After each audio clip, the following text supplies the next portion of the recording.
नाभाग के पुत्र वे महान भक्त अम्बरीश जी महाराज, अद्वितीय भक्त। ये भगवान के बड़े प्रेमी एवं उदार धर्मात्मा महान पुरुष थे। ब्रह्म शाप कभी नहीं रोका जा सकता और वो अम्बरीश का बाल बांका भी नहीं कर सका। राजा परीक्षित ने पूछा, भगवान मैं परम ज्ञानी राजर्षि अम्बरीश का पावन चरित्र सुनना चाहता हूं। ब्राह्मण ने क्रोधित होकर उन्हें शाप दे दिया।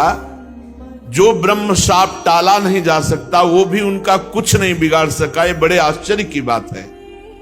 श्री सुखदेव जी ने कहा, अम्बरीशो महाभागः सप्तद्वीपवती महीम अव्ययाम च श्रियं लब्ध्वा विभवम चातुलम भुवि मेने अति दुर्लभम पुंसाम सर्वं तत्स्वप्न संस्तुतम विद्वान विभव निर्वाणम तमो विशति यत्पुमान वासुदेवे भगवती तद्भक्तेषु च साधुषु प्राप्तो भावं परम विश्वम येनेदं लोष्टवत् स्मृतम। श्री सुखदेव जी ने कहा, परीक्षित अम्बरीश जी बड़े महान भाग्यवान भक्त थे। वैसे तो संपत्ति सातों द्वीपों की अचल संपत्ति, एक छत्र सम्राट, अतुलनीय ऐश्वर्य ये प्राप्त था। यद्यपि ये साधारण मनुष्यों के लिए अत्यंत दुर्लभ है, फिर भी अम्बरीश जी इसे स्वप्न तुल्य समझते थे। कोई महत्ता नहीं थी चक्रवर्ती सम्राट पद का या सप्तद्वीप महिमंडल अधिपति का, कोई महत्व नहीं, स्वप्न तुल्य समझते थे। क्योंकि वे जानते थे सत्य वस्तु तो भगवान नाम है, सत्य वस्तु भगवान की भक्ति है। ये सब मायाकृत है और जो इस माया में फंस जाता है वो घोर नरकों में जाता है। ये केवल 4 दिन की चांदनी है, उसका दीपक बुझा बुझाया है। जो भगवान से विमुख है, भगवान का भजन नहीं करता, ऐश्वर्य प्रमाद में अपना समय काटता है। वासुदेवे भगवती तद्भक्तेषु च साधुषु। अम्बरीश जी की सबसे बड़ी महिमा निरंतर भगवान में स्थिति और संग भगवत प्रेमी महात्माओं का। वासुदेवे भगवती और तद्भक्तेषु च साधुषु तो प्राप्तो भावम परम विश्वम येनेदम लोष्टवत् स्मृतम। ऐसा भाव प्राप्त हुआ था कि चक्रवर्ती सम्राट पद का ऐश्वर्य वैभव वो उनको माटी के ढेले के समान दिखाई देता था। ये सारी संपत्तियां मिट्टी के ढेले के समान स्वप्नवत अनुभव में आ रही थी। एकमात्र भगवान की भक्ति और भगवत प्रेमी महात्माओं का संग। इससे अम्बरीश जी की बड़ी ऊंची स्थिति थी। सा वै मनः कृष्ण पदारविंदयोर वचांसि वैकुंठ गुणानुवर्णने करौ हरेर मंदिर मार्जनादिषु श्रुतिम चकाराच्युत सत्कथोदय। अम्बरीश जी की क्या स्थिति थी? बोले स वै मनः कृष्ण पदारविंदयोर। अपने मन को अम्बरीश जी ने श्री कृष्ण चरणारविंद में सदा सदा के लिए समर्पित कर दिया था। मनः स्थिति कृष्ण चरणारविंद, सावई मनः कृष्ण पदारविंदयोर। ये स्थिति गोपी जनों की थी। मुरारी पादार्पित चित्त वृत्ति, एक एक वृत्ति कृष्ण चरणारविंद में समर्पित गोपी जनों की। ऐसे ही सावई मनः कृष्ण पदारविंदयोर, भगवान श्री कृष्ण चंद्रजू के सांवले चरणारविंद में मन को डुबो दिया। वही सदा सदा के लिए मन विराजमान है। सावई मनः कृष्ण पदारविंदयोर। और वचांसि वैकुंठ गुणानुवर्णने, ये नियम था अम्बरीश जी का। मौन नहीं तो वाणी से बिल्कुल कुछ अन्य वार्ता नहीं, भगवद वार्ता के सिवा। वाणी मौन और बोले तो भगवत चर। वचांसि वैकुंठ गुणानुवर्णने, भगवान की चर्चा, भगवान नाम कीर्तन, भगवत महिमा, भगवत रूप महिमा, लीला धाम गुण, इन्हीं की चर्चा, अन्यथा मौन।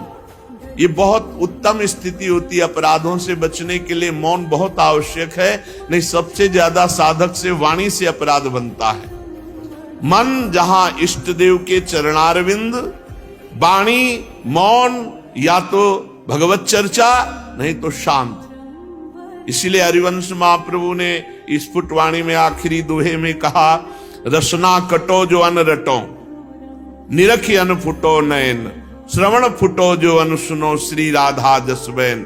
जबान हमारी कट जाए अगर श्री जी की चर्चा के सिवा हम और जगह बोले, नेत्र हमारे फूट जाएं यदि हम प्रिया प्रीतम के सिवा और कुछ देखना चाहें, कान हमारे फूट जाएं यदि हम प्रिया प्रीतम की वार्ता के सिवा और कुछ सुनना चाहें।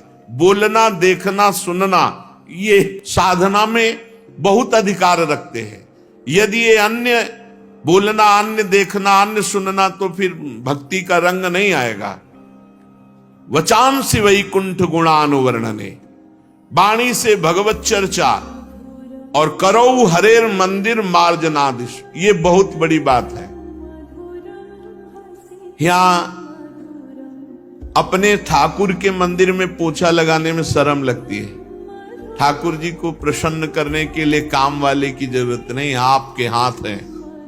चक्रवर्ती सम्राट हैं, कितने दास दासियां होंगे विचार करो, लेकिन करो हरेर मंदिर मार्जनादिश, अपने हाथ से ठाकुर जी के पात्रों को धोना, अपने हाथ से ठाकुर जी के महल में पोछा लगाना, सोहनी लगाना, ये आचार्य स्वयं आकांक्षा करते हैं कि मुझे श्री जी की कुंज की सोहनी लगाने वाली बन, या सोहनी बन जाऊं।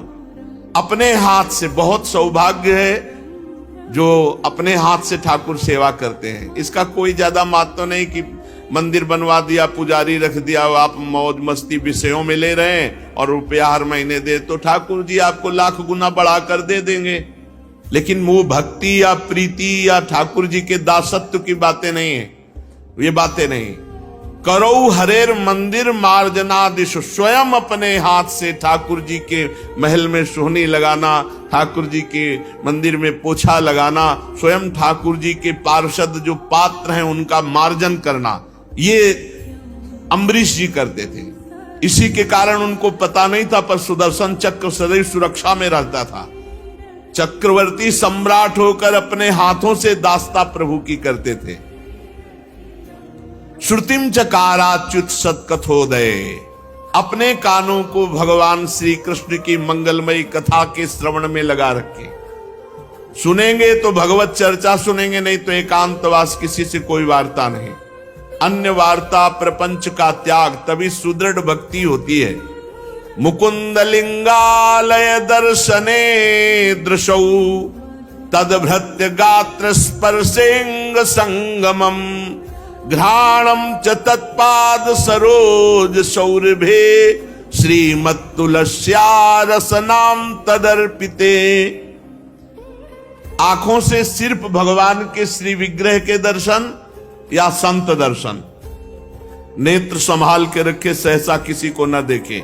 अम्बरीश जी ऐसे मुकुंद लिंगालय दर्शने दृशौ, नेत्रों से भगवान के मंदिर में विराजमान श्री विग्रह खूब छक के दर्शन करो, या भगवत प्रेमी महात्मा, ये भगवान का मंदिर है साक्षात, उनके दर्शन करो, और नहीं नेत्रों को बचा के रखो। असंग भावना की पुष्टता के लिए तदभृत्य गात्र स्पर्शेंग संगमम, केवल भगवान के भक्तों का ही स्पर्श, अन्यथा नहीं। तिनको प्रश्न कीजिए तज धिउ तुमको पास, जिनको प्रिया प्रीतम से मतलब नहीं, भगवत आराधना से मतलब नहीं, ऐसे का स्पर्श ना हो जाए। उसमें परवान होते जो भगवत विमुक्ता प्रकट करते। इसीलिए अम्बरीश जी तदभृत्य गात्र स्पर्शेंग संगमम, भगवत प्रेमी महात्माओं का स्पर्श, अन्यथा असंग, किसी का स्पर्श नहीं। घ्राणम च तत्पाद सरोज सौरभे, श्रीमत्तुलस्या रसनाम तदर्पिते। अगर हमें सुगंध लेनी है तो प्रभु का प्रसादी इत्र होगा, तो या श्री चरणों में चढ़ी हुई तुलसी या प्रभु के पुष्पमाला, उसी को घ्राणेंदी में, अन्यथा घ्राणेंदी पतिव्रता की तरह केवल प्रसादी, अमनिया कभी नहीं। और रसना प्रभु को अर्पित किए हुए नैवेद्य का, प्रसाद का।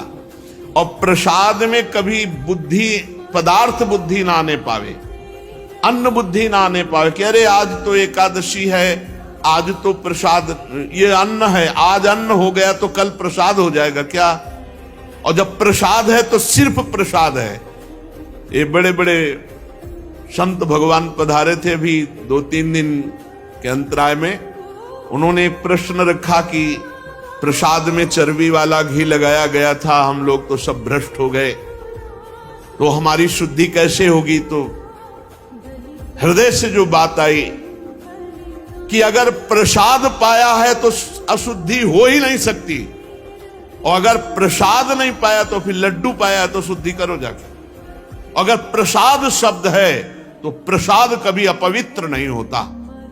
जब हमारे प्रभु ने पा लिया और हम प्रसाद भोगता है तो हम भ्रष्ट कैसे हो सकते हैं? प्रसाद कभी भ्रष्ट नहीं करता है। प्रसाद सिर्फ प्रसाद होता है, उसमें न अन्न बुद्धि, न पदार्थ बुद्धि, न जहर मिला दिया जाए तो भी क्या फर्क पड़ेगा? प्रसाद बुद्धि। मीरा जी को केवल एक शब्द कान में पड़ा, गिरधर का प्रसाद, पी गई हलाहल विष, और बताया गया कि ये विष है मत पियो। उन्होंने कहा नहीं, ये प्रसाद है। प्रसाद शब्द जहां लग गया वो सब पूर्ण हो गया, वहां कहीं अपवित्रता नहीं। प्रसाद के बाद ये शुद्धि करना तो भगवान के प्रसाद का अपमान है। पीछे भगवान जाने, जब भगवान की दृष्टि से होकर आ गया तो हमारे लिए वो महान पवित्र प्रसाद है। तो कह रहे हैं रसेंद्री में सिर्फ भगवत प्रसाद। और पादौ हरे क्षेत्र पदानुसर्पणे शिरो ऋषिकेश पदाभिवंदने कामं च दासे न तु काम काम्यया यथोत्तम श्लोक जनाश्रयारति। अम्बरीश जी अपने पैरों से भगवान के दर्शन करने की यात्रा, परिक्रमा, भगवान के धाम क्षेत्रों की यात्रा, इससे भक्ति पुष्ट होती है, हमारा जीवन पवित्र होता है। और सिर से भगवान के चरण कमलों में साष्टांग दंडवत प्रणाम। भगवान के चरणों में सिर से साष्टांग दंडवत प्रणाम। राजा अम्बरीश जी ने माला, चंदन आदि भोग सामग्री ये सब त्याग दिया था, भगवान की सेवा में समर्पित। स्वयं भोक्ता नहीं, भोक्ता भगवान, स्वयं प्रसादी। ये सब करते थे किस लिए? बोले भगवत प्रेम के लिए। कामम च दासे न तु काम काम्यया यथोत्तम श्लोक जनाश्रयारति। जो भगवान के प्रेमी भक्तों में प्रेम रहता है वही प्रेम प्राप्त करने के लिए अम्बरीश जी ऐसी दिनचर्या करते थे। उन्होंने सारे कर्म भगवान श्री कृष्ण के चरणों में, इंद्रियातीत भगवान के प्रति सर्वात्मा सर्वस्वरूप समझ करके अपने जीवन को, अपने राज्य को, अपने सर्वस्व को भगवान को समर्पित कर दिया था। और भगवत भक्तों की आज्ञा के अनुसार राज्य पालन करते थे। उन्होंने धन्व नाम के निर्जल देश में सरस्वती नदी के प्रवाह के सामने वशिष्ठ जी, असित जी, गौतम जी आदि महान आचार्यों द्वारा भगवान की बड़ी बड़ी दक्षिणा वाली अश्वमेध यज्ञ की, जिससे भगवान की आराधना बने। यज्ञ में देवताओं के साथ जब सदस्य और ऋत्विज बैठ जाते तो उनकी पलकें नहीं पड़ती। सुंदर वस्त्र, वैसा ही भगवान के भक्त अम्बरीश जी का सुंदर रूप देवताओं के समान दिखाई देते थे। उनकी प्रजा महात्माओं के द्वारा गाए हुए भगवान के उत्तम चरित्र श्रवण करने में समय लगाती और गान करने में। अम्बरीश जी का आदेश था पूरे राज्य में रोज प्रातः से सायं तक भगवान की सेवा होगी, नाम कीर्तन होगा, भगवत चर्चा होगी, और जिसको जो आवश्यकता हो राज खजाने से ले जाए। लेकिन किसी भी घर में अगर धूप आरती भगवत सेवा नहीं हुई वो दंड मुक्ताधिकारी माना जाएगा। तो पूरे राज्य में भगवत भक्ति छाई हुई थी। बड़े बड़े संत महात्माओं के पावन चरित्र गाए जाते, भगवान के पावन चरित्र गाए जाते। और जब अम्बरीश जी निकलते तो सब उनका स्वागत भगवान नाम कीर्तन से, भगवत चर्चा से करते। तो देवताओं को भी अब स्वर्ग अच्छा नहीं लगता था, इतना अम्बरीश जी का राज्य महाभागवत स्वरूप हो गया था। वे अम्बरीश जी सदैव देखा करते उनके हृदय में हरि निरंतर विराजमान है भगवत चिंतन के प्रभाव से। इसलिए उन लोगों को भोग सामग्री भी हर्षित नहीं कर पाती जो बड़े बड़े सिद्धों के लिए दुर्लभ है। अम्बरीश जी के राज्य में किसी को कोई कामना नहीं थी, सब भगवदानंद में डूबे हुए थे। आत्मानंद के सामने अत्यंत तुच्छ है ये विषय। राजा अम्बरीश तपस्या और भक्ति योग के प्रभाव से भगवान को अधीन कर लिए थे। उनकी समस्त आसक्तियां भगवान में समर्पित थी। कितनी बड़ी बात है। घर, स्त्री, पुत्र, भाई, बंधु, बड़े बड़े हाथी, रथ, घोड़े, पैदल, चतुरंगिणी सेना, अक्षय रत्न, आभूषण, आयुध, समस्त वस्तुओं की जो कभी समाप्त ना होने वाली थी, सब के सब अम्बरीश जी के हृदय में कोई प्रभाव नहीं डाल पाए, कोई प्रभाव नहीं डाल पाए। एकमात्र श्री भगवान उनकी अनन्य प्रेममयी भक्ति से प्रसन्न होकर भगवान के नित्य पार्षद सुदर्शन चक्र सदैव गुप्त रूप से रहा करते थे अम्बरीश जी के पास, जो विरोधियों को भयभीत करने वाले और भगवत भक्तों की रक्षा करने वाले हैं। अम्बरीश जी को भी पता नहीं था कि सुदर्शन चक्र रक्षा में है। राजा अम्बरीश की पत्नी भी उन्हीं के समान धर्मशील, संसार से विरक्त एवं भक्ति परायण थी। एक बार उन्होंने अपनी पत्नी के साथ भगवान श्री कृष्ण की आराधना करने के लिए 1 वर्ष तक द्वादशी प्रधान एकादशी व्रत करने का नियम ग्रहण किया। व्रत की समाप्ति होने पर कार्तिक महीने में उन्होंने 3 रात का उपवास किया और एक दिन यमुना जी में स्नान करके मधुवन में भगवान श्री कृष्ण की पूजा की। उन्होंने महाभिषेक की विधि से सब प्रकार की सामग्री और संपत्ति द्वारा भगवान का अभिषेक किया। हृदय से तन्मय होकर वस्त्र, आभूषण, चंदन, माला, अर्घ आदि के द्वारा भगवान श्री कृष्ण की पूजा की। यद्यपि महाभाग्यवान ब्राह्मणों को इस पूजा की कोई आवश्यकता नहीं थी, स्वयं ही उनकी सारी कामनाएं अम्बरीश जी पूर्ण किए हुए थे, तथापि राजा अम्बरीश ने बड़े भक्ति भाव से उनका पूजन किया और ब्राह्मणों को स्वादिष्ट अत्यंत गुणकारी भोजन कराया और 60 करोड़ गौवें दान की। 60 करोड़ गौवें, और हर गौ के सींग पे सुवर्ण, खुर पे चांदी मढ़े हुए सुंदर सुंदर वस्त्र उन्हें उड़ा दिए गए थे। गौवें बड़ी सुशील, छोटी अवस्था की, देखने में सुंदर, बछड़े वाली, खूब दूध देने वाली, ऐसी 60 करोड़ गौवें ब्राह्मणों को दान की और साथ में दुहने की सामग्री और दुहने वाले सेवक दिए। जब ब्राह्मण कृतकृत्य हो गए तब राजा ने उनसे आज्ञा लेकर व्रत का पारण करने की तैयारी की। जे भी वो पारण करने के लिए आए, उसी समय शाप और वरदान देने में समर्थ दुर्वासा जी वहां आए अतिथि के रूप में। राजा अम्बरीश ने देखा कि दुर्वासा जी पधारे तो खड़े हो गए, आसन दिया, बैठाया और अतिथि रूप में उनकी पूजा की, चरणों में प्रणाम किया और कहा, महाराज अभी अभी पारण का समय है, चलो भोजन प्रसाद पालो। दुर्वासा जी ने अम्बरीश की प्रार्थना स्वीकार कर ली और कहा, अभी मैं यमुना जी जा रहा हूं, अपना नित्य कर्म करके आऊंगा, फिर प्रसाद पाऊंगा। दुर्वासा जी ने ऐसा कहकर यमुना के जल में स्नान करने के लिए प्रवेश हुए। अब वो ध्यानस्थ भगवान का ध्यान नहीं कर रहे, अम्बरीश जी का ध्यान कर रहे कि कब ये त्रुटि करे हम इनको दंड दें। इधर द्वादशी केवल घड़ी भर शेष रह गई थी। धर्मज्ञ अम्बरीश जी ने धर्म संकट में पड़कर ब्रह्म ऋषियों से परामर्श किया।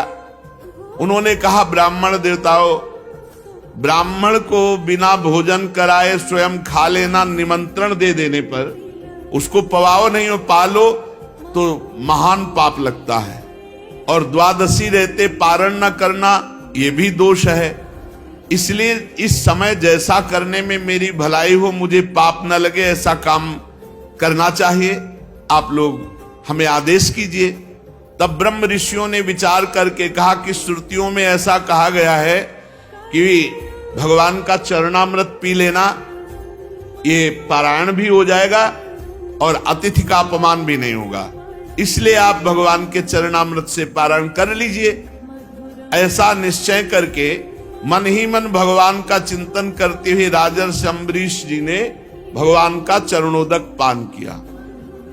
और दुर्वासा जी उधर ध्यान में देख ही रहे थे कि कोई हरकत ऐसी करें जो हम इनको दंड दें। बात यह थी कि भगवान की सभा में एक सत्र में यह हुआ कि इस समय त्रिभुवन में सबसे महान भक्त कौन है, तो अम्बरीश जी की चर्चा हुई। वहां दुर्वासा जी भी बैठे थे। अब ये महाराज वलकल की लंगोटी लगाते हैं, दूब का रस पीते हैं, उनकी तो बात आई नहीं। तो उनका चक्रवर्ती सम्राट राजा अम्बरीश ऐसा कैसा महान भक्त हो सकता है जो हम ऋषियों से भी आगे बढ़ गया। तो वही देखने के लिए, परीक्षा के लिए आए थे। जे ही देखा कि वो चरणामृत पान के सोई आ गए। वो तो अंतर ध्यान शक्ति संपन्न महात्मा है। आगे बढ़कर के राजा अम्बरीश जी ने हाथ जोड़ा, अभिनंदन किया, बस नाराज हो गए महाराज दुर्वासा जी और कहने लगे पारायण कर लिया। तो हाँ महाराज, क्रोध से थर थर कांपने लगे, भौं चढ़ गई, मुंह विकट हो गया और हाथ जोड़े अम्बरीश जी खड़े, कोई भय नहीं क्योंकि भगवान के आश्रित है।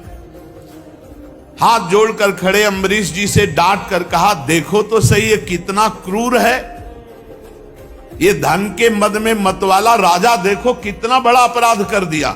मुझ ऋषि को निमंत्रण दिया और बिना पवाए पारण कर लिया। भगवान की भक्ति तो छू नहीं गई, कहा जा रहा था ये महान भगत है। दुर्वासा जी तो दुर्वासा, आज इसने धर्म का उल्लंघन करके बड़ा अन्याय किया। देखो तो मैं इसका अतिथि होकर आया और इसने अतिथि सत्कार करने के लिए मुझे निमंत्रण भी दिया और मुझे बिना खिलाए इसने खा लिया। अच्छा, तो आज तक इसे अभी कभी किसी ऋषि से पाला नहीं पड़ा होगा। आज मैं इसे दिखाता हूं कि ब्रह्म ऋषि का अपमान करने का फल क्या होता है। और कहते कहते वो क्रोध में भर गए और अपनी एक जटा उखाड़ी और भूमि पर पटक दी। भयंकर कृत्या उत्पन्न हुई, मानो पूरे देश का नाश कर देगी। वो प्रलय काल की आग के समान दहक रही थी। अपने सामने अम्बरीश जी ने देखा कि भयंकर कृत्या वो राजा पर टूट पड़ी, अम्बरीश जी पर। उसके चलने के पैरों की धमक से पृथ्वी कांप रही थी। अम्बरीश जी मुस्कुराहट के सिवा और कुछ नहीं, केवल मुस्कुरा रहे हैं सर झुकाए हुए कि अब जोई जोई प्यारो करे सोई मोई भावे। हमारी तरफ से कोई त्रुटि नहीं, अगर प्रभु ऐसा दंड विधान किए होंगे तो निश्चित हो जाएगा। एक पग भी नहीं डरे ना हटे और कृत्या भयंकर आगे बढ़ती आ रही थी। जीव के त्यों खड़े थे और किसी को पता नहीं था कि परम पुरुष परमात्मा का दिव्य सुदर्शन चक्र अम्बरीश जी की रक्षा में है। जीव ही क्रोध से भवक्ति हुई, वो कृत्या आगे बढ़ी। सुदर्शन चक्र जी ने जलाकर राख कर दिया कृत्या को भस्म कर दिया। अब जब दुर्वासा जी ने देखा कि मेरे तपस्या से प्रकट हुई कृत्या तो भस्म हो गई, और सुदर्शन चक्र जी ने दुर्वासा जी की तरफ मुख किया। अब भागे दुर्वासा जी प्राण बचाने के लिए, क्योंकि अब सुदर्शन चक्र कोई साधारण अस्त्र तो है नहीं कि दुर्वासा जी रोक देंगे, तो भगवान श्री हरि का दिव्यास्त्र है। ऊंची ऊंची लपटे दावानल के समान, और दुर्वासा जी आगे धीरे धीरे सुदर्शन चक्र जी, क्योंकि ताप भर देना मारना नहीं है। भागे भगवान के सुदर्शन चक्र के ताप से बचने के लिए। जब दुर्वासा जी ने देखा कि चक्र तो मेरा पीछा नहीं छोड़ रहा, तो मन के वेग से दौड़ने लगे। सुमेर पर्वत की गुफा में प्रवेश किया, वहां भी सुदर्शन चक्र। दुर्वासा जी जहां जा सकते वहां सुदर्शन चक्र क्यों नहीं जा सकता? तो जहां जहां दुर्वासा जी वहां सुदर्शन चक्र। दिशा, आकाश, पृथ्वी, अतल वितल के लोक, समुद्र, लोकपाल, सब जगह गए। जहां जहां गए सुदर्शन चक्र पीछा नहीं छोड़ा। जब उन्हें कहीं भी कोई रक्षक नहीं मिला तब तो वो डर गए, थक गए थे भाग भाग के। अब अपना त्राण पाने के लिए वो ब्रह्मा जी के पास ब्रह्मलोक में गए और कहा, प्रभु मेरी रक्षा करो भगवान के सुदर्शन चक्र से। ब्रह्मा जी ने कहा, मेरी सामर्थ्य नहीं। जब मेरी 2 परार्ध की आयु समाप्त होगी तो काल स्वरूप भगवान इस पूरी सृष्टि लीला को समेट लेंगे और इस जगत को जलाना चाहेंगे। उस समय भ्रूभंग मात्र में हमारा ब्रह्मलोक भी भस्म हो जाएगा। हमारी सामर्थ्य नहीं, ये सुदर्शन चक्र रुक जाए, मेरी सामर्थ्य नहीं। हम तो शरणागत हैं भगवान के। मैं, भगवान शंकर, दक्ष, भृगु आदि प्रजापति, भूतेश्वर, देवेश्वर, ये सब जिनकी बनाए नियमों में बंधे हैं, जिनकी आज्ञा का पालन करके हम संसार का हित करते हैं, ऐसे भक्त द्रोही को ब्रह्मलोक में कोई स्थान नहीं। तुरंत छोड़ दो, नहीं सुदर्शन चक्र ब्रह्मलोक को भस्म कर देगा। भक्त द्रोही के लिए ब्रह्मलोक में कोई स्थान नहीं, तुरंत छोड़ दो। जब ब्रह्मा जी ने ऐसा 2 टूक का उत्तर दे दिया, दुर्वासा जी भागे कि जिन्होंने मुझे प्रकट किया है वो भगवान शंकर हमारी रक्षा कर सकते हैं। कैलाश निवासी भगवान शंकर की शरण में गए। देवादिदेव महादेव जी ने कहा, दुर्वासा, जिन अनंत परमेश्वर में ब्रह्मा जैसे जीव और उनके उपाधिभूत कोश इस ब्रह्मांड के समान ही अनेकों ब्रह्मांड समय पर पैदा होते हैं और समय आने पर फिर उनका पता भी नहीं चलता, जिनमें हमारे जैसे हजारों चक्कर काटते रहते हैं, उन प्रभु के संबंध में हम कुछ भी करने की सामर्थ्य नहीं रखते। मैं, सनत कुमार, नारद, भगवान ब्रह्मा, कपिल देव, अपांतरतम, देवल, धर्म, आसुरी, मरीच आदि ये दूसरे सिद्धेश्वर, हम सब भगवान की माया को नहीं जान सकते। उनकी माया के घेरे के अंतर में है और ये सुदर्शन चक्र विश्वेश्वर भगवान का अस्त्र है। हम लोगों की सामर्थ्य नहीं कि इसे रोक सके। तुम इसी समय कैलाश से बाहर हो जाओ। जहां जाते हैं भक्त द्रोही को कहीं भी ठौर नहीं। भगवान महादेव जी ने तुरंत कहा, तुम कैलाश छोड़ दो। अब वहां से निराश होकर दुर्वासा जी भागे। एक ही स्थान बचा भगवान वैकुंठनाथ का। वैकुंठ पहुंचे, वहां लक्ष्मीपति भगवान श्री हरि विराजमान थे। दुर्वासा जी सुदर्शन जी के आग से जल रहे थे। वे कांपते हुए भगवान की शरण में गिर पड़े और उन्होंने कहा, हे अच्युत, हे अनंत, आपका एक व्रत है, कोई कैसा भी हो आपकी शरण में आ जाए आप रक्षा करते हैं, इसलिए मैं आपकी शरण में हूं, आप अपने सुदर्शन चक्र से बचा लो। हे जीवन दाता, मैं अपराधी हूं, मेरी रक्षा कीजिए। आपका परम प्रभाव ना जानने कारण मैंने आपके भक्त का अपराध किया। प्रभु आप मुझे बचा लीजिए। हमने तो सुना है आपका नाम उच्चारण कर ले तो जीव नरक से मुक्त हो जाता है। फिर हम आपकी शरण में, आप सुदर्शन चक्र से मुझे बचा लीजिए। भगवान ने सीधा उत्तर दिया, अहम भक्त पराधीनो हृष्टतंत्र इव द्विज साधुभिर्ग्रस्त हृदयो भक्तैर्भक्त जन प्रियः नाहमात्मानमासा से मद्भक्तै साधुभिर्विना श्रियं चात्यंत किं ब्रह्मन् येषां गतिरहं परा। भगवान ने कहा, दुर्वासा जी, मैं स्वतंत्र नहीं हूं, मैं सर्वथा भक्त के अधीन हूं। ये सुदर्शन चक्र मेरे कहने से नहीं रुकेगा। मुझ में तनिक भी स्वतंत्रता नहीं है। मेरे सीधे साधे सरल भक्तों ने मेरे हृदय को अपने हाथ में कर रखा है। भक्तजन मुझसे प्यार करते और मैं उनसे। भक्त मेरा हृदय, मैं उनका हृदय हूं। एकमात्र उनका आश्रय मैं हूं। इसलिए अपने साधु स्वभाव भक्तों को छोड़कर मैं ना तो अपने आप को चाहता हूं और ना अपनी अर्धांगिनी विनाश रहित लक्ष्मी को भी उतना प्यार करता हूं जितना प्यार भक्तों को करता हूं। ये दारागार पुत्राप्तान प्राणान वित्तमिमं परम हित्वा मां शरणं याताः कथं तास्त्यक्तुमुत्सहे। दुर्वासा, जिन भक्तों ने स्त्री, पुत्र, घर, गुरुजन, प्राण, धन, इहलोक परलोक सब कुछ छोड़कर मेरी केवल शरण लिए, उसे मैं छोड़ने का संकल्प भी कैसे कर सकता हूं।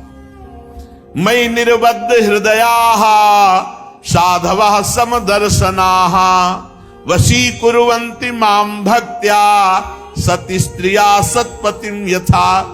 जैसे सती स्त्री अपने पातिव्रत से सदाचारी पति को वश में कर लेती है, वैसे ही मेरे साथ अपने हृदय को प्रेम बंधन से बांध रखने वाले समदर्शी साधु भक्ति के द्वारा मुझे अपने वश में कर लेते हैं। साधवो हृदयम मह्यम साधूनां हृदयम त्वहम मदन्यत्ते न जानन्ति नाहं तेभ्यो मनागपि। ये अनन्य प्रेमी जो साधु जन है, ये मेरे हृदय है और उन भक्तों का हृदय मैं हूं। मेरे सिवा वो सालोक के सारूप आदि मुक्तियां नहीं चाहते, फिर अन्य वस्तुओं की तो बात ही क्या। दुर्वासा जी, वो मेरे सिवा अन्य किसी को नहीं जानते, तो मैं उनके सिवा अन्य किसी को नहीं जानता। सुनिए, आप मेरी शरण में आए हो, दुहाई दी कि आपकी शरण में आने पर रक्षा होती, तो मैं उपायम कथयिष्यामि तव विप्र शृणुष्व तत्। मैं तुम्हें उपाय बताता हूं, जाओ अम्बरीश जी के पैर पकड़ लो, बच जाओगे। अगर अम्बरीश जी के चरण नहीं पकड़ोगे तो विश्व ब्रह्मांड में कहीं भाग के जाओ, ये सुदर्शन चक्र तुम्हें चैन नहीं लेने देगा, तुम्हारा अमंगल हो जाएगा। अगर अमंगल से बचना है तो अम्बरीश जी के चरण पकड़ो।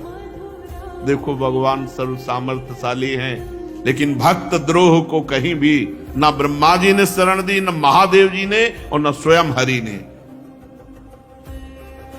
इसमें संदेह नहीं कि ब्रह्म ऋषियों की तपस्या और विद्या परम कल्याण का साधन है, परंतु यदि उद्दंड हो जाए, अन्यायी हो जाए, तो उल्टा फल देने वाली होती। इस समय तुमने उद्दंडता की, एक महान भागवत को कृत्या प्रकट करके धमकाने और मारने की चेष्टा की।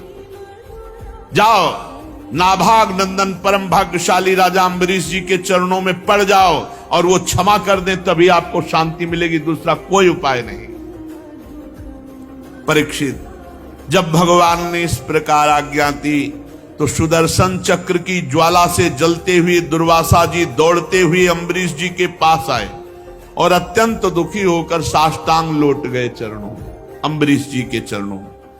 दुर्वासा जी की चेष्टा देख करके अम्बरीश जी महाभागवत हैं, वो बड़ी लज्जा से युक्त हुए और भगवान के सुदर्शन चक्र की स्तुति करने लगे।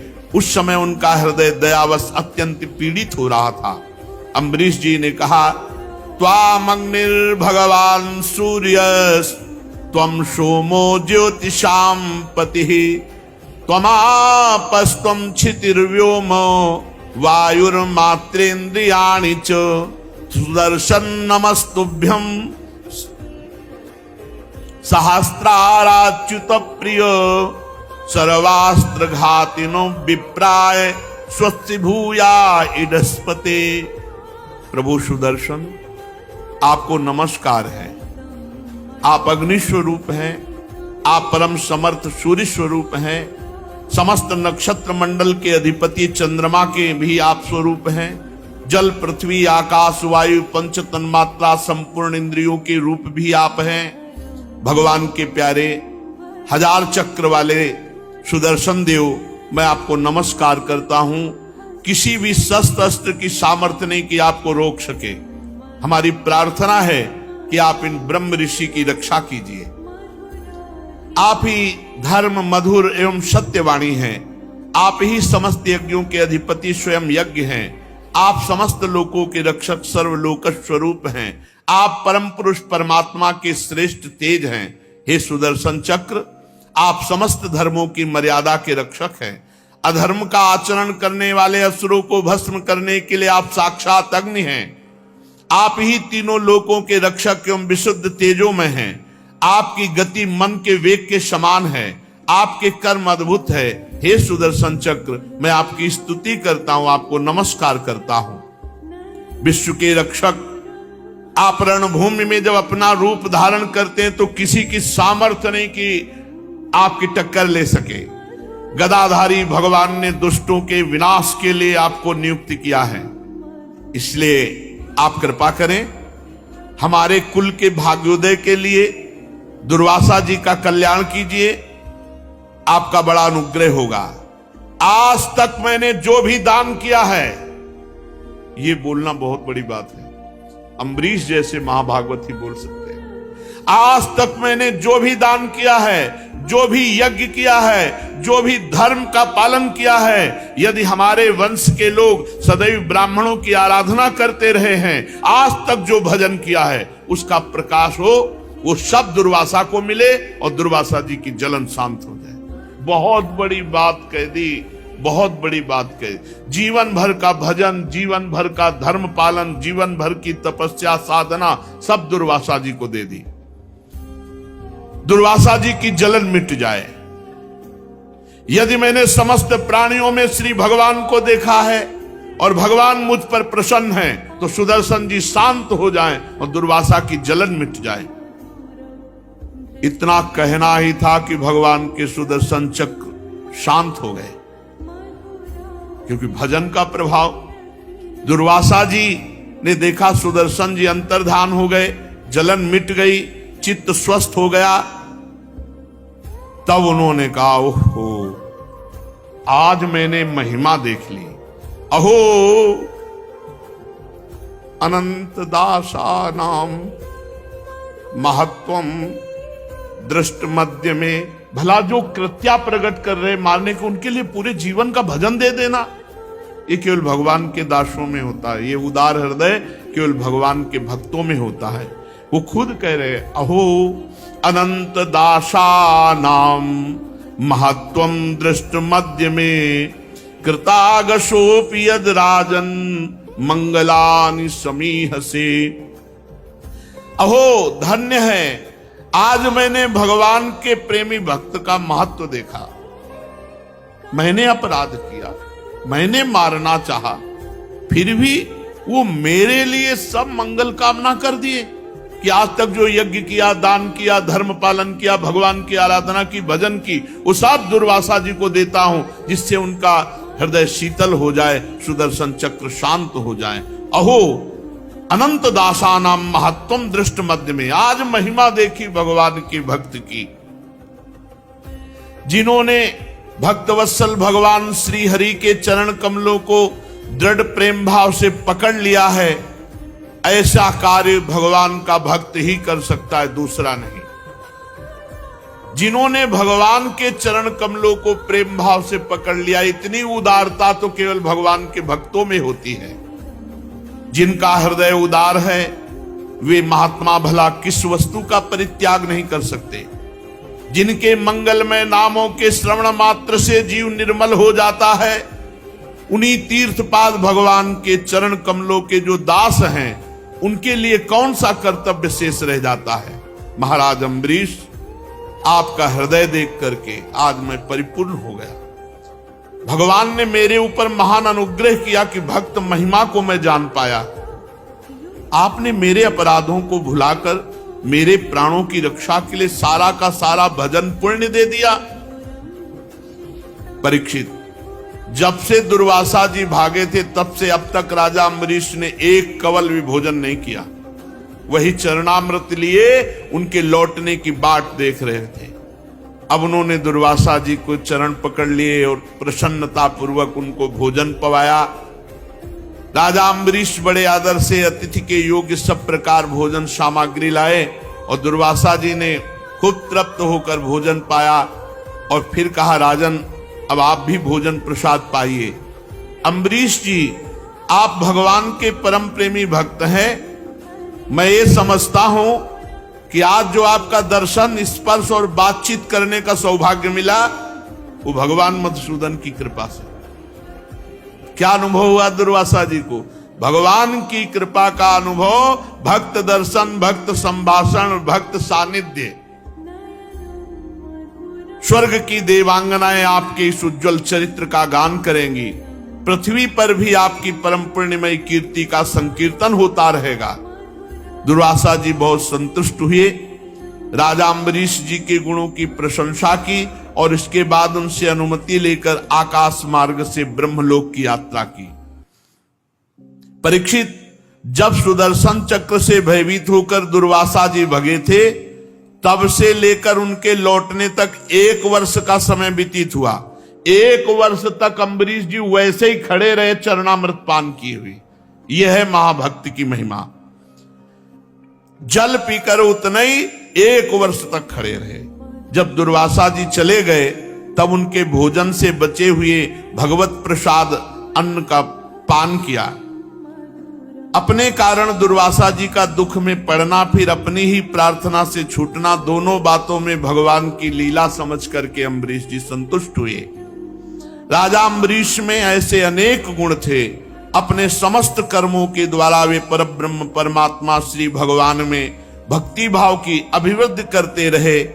उस भक्ति के प्रभाव से उन्होंने ब्रह्मलोक तक के समस्त भोगों को नरकों के समान समझा। तदनंतर राजा अम्बरीश जी ने अपने ही समान भक्त पुत्रों पर राज्य का भार छोड़ दिया और स्वयं एकांत वन में जाकर भगवान की परम भक्ति में डूबे और इस संसार के प्रवाह से मुक्त हो गए। परीक्षित, ये महाराज अम्बरीश का परम पावन आख्यान है। जो इसका कीर्तन करेगा और स्मरण करेगा, श्रवण करेगा, वो निश्चित भगवान की कृपा से भगवान के परम धाम को प्राप्त होगा। भगवान की भक्ति से युक्त होकर परम धाम को प्राप्त होगा। शेष चर्चा श्री राधा वल्लभ लाल की।